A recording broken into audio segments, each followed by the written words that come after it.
Hi guys, কাল ছিল আমার দাদার ছেলের জন্মদিন। আমাদের বাড়ি ওর বাড়িটা অনেকটা দূর হওয়ায় তাই আমরা বিকেল বিকেল চলে গেছিলাম। তো বিকেলে স্টেশনে পৌঁছে দেখলাম আমরা তো গিফট নিতেই ভুলে গেছি। তো আর দিদি আর মা দৌড় দিল। তো যাই হোক, বাড়ি থেকে স্টেশনটা কাছাকাছি বলে ট্রেন পাওয়ার আগে গিফট নিয়ে চলে এসেছে।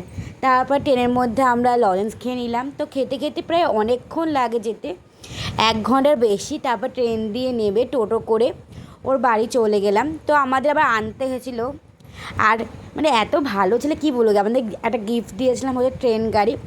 মানে যেতে না যেতেই খুলে তারপরে ওটা ভেঙেও দিয়েছে। যাই হোক, বাদ দাও ওর কথা। তারপরে আমরা চিকেন পকোড়া দিয়েছিল, তারপরে সবাই মিলে কেক কাটলাম। মানে ও এমনি খুব ভালো, কিন্তু একটু বেশিই দুষ্টুমি করে। মানে ওকে যা চাইবো তাই দিয়ে দেবে। আমার দিদি তো বলছিল যে কেকটা আমার দিদি কাটবে, বলছে হ্যাঁ তুমি কাটো। মানে এমনি খুব ভালো। আমাকে তো আবার বাড়ি আসে মানে চকলেটও দিয়েছে। তো তারপরে কেক ফেক খেয়ে সবাই মিলে আমি ওর সাথে খেলছিলাম, তার গল্প করছিলাম। বাড়ি আসতে হবে বলে আমরা তাড়াতাড়ি প্রায় 7টা নাগাদ খেতে বসে গেছিলাম। মানে ভালো করে খেতেই পারিনি।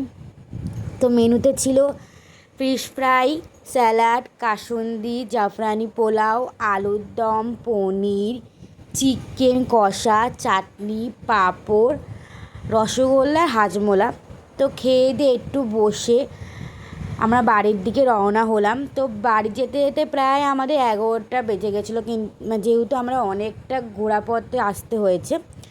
যখন বাড়িতে যাচ্ছি তখন দেখলাম ট্রেনটা পুরো ফাঁকা। আমরা তো সবাই একজন এক জায়গায় বসে শুয়ে বসে গল্প করতে